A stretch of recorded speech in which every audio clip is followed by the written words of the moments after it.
When it comes to study abroad programs, students often have memorable experiences, but they rarely walk away with having gained skills and competencies that further their educational and career goals. Frank Christianson, an associate dean over experiential learning in BYU's College of Humanities, noticed this pattern as he first began directing London-based study abroad programs. In a traditional study abroad, if you ask students what they got out of the experience, you'd get lots of generalizations full of pretty magical thinking, and that it was transformational or life-changing, etc. But they really struggle to articulate anything specific or substantive about their learning, especially anything tied to the actual goals of the program and the curriculum. Moving forward, Dean Christianson decided to more intentionally use writing in his programs to help students frame, reflect on, and integrate their experiences. I tried to take more active steps to help students understand what they had learned as a function of their experience. That takes us immediately to reflection as a kind of secondary experience. Your primary experience is what happens to you. Your secondary experience is what you learn through reflecting on your intentions, your actual experience, and how you represent that to others. It's essentially metacognition. Lots of primary experiences can be valuable, but they're not necessarily educative in their own right. Secondary experience is what makes experience educative. To implement secondary experiences, Dean Christianson first requires his students to think deeply about their intentions for the program within the context of the course's broader learning outcomes.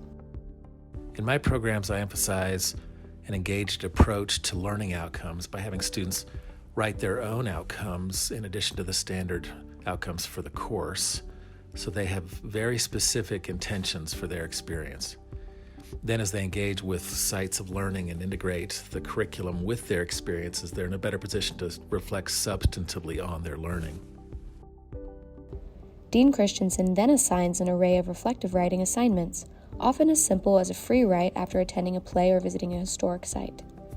Thinking about the importance of reflective writing, Dean Christianson says, although, I think there are other effective modes of reflection, I think writing is the most valuable. It has the greatest utility from an educator's perspective because you can measure multiple things. On a content level, you're assessing their understanding of course concepts and experiences, how well they've synthesized those, and integrated their course of study with their course of experience. Then on a more meta level, you're evaluating how reflective they are, how well they've started to adopt these habits of attention and reflection. That kind of experiential learning literacy has to be the ultimate goal of any experiential education program because it's about fostering habits of lifelong learning. Small reflective writing assignments prepare students to write a final synthesis paper in which they draw on their original learning outcomes that they have been reminded of over the course of their program. Dean Christianson found that implementing reflective writing improved his students' final papers. In their final synthesis paper, they moved from abstract to concrete, from general to specific. So in the case where I was more systematic about using reflective writing, students demonstrated an awareness of the learning outcomes, an understanding of the relationship between their course of experience and their course of study, and also a greater ability to express its value, especially for their future. Dean Christianson hoped that with the proper framework of intention, reflective writing would formalize the students' relationship to the learning outcomes. And it happened just as he had hoped. As an example, he described an English teaching major who continually imagined how she would implement her learning in her career.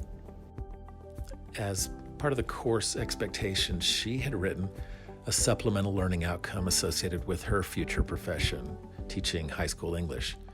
That became a thread, a kind of motif or a meta outcome for her study abroad as she reflected on that periodically.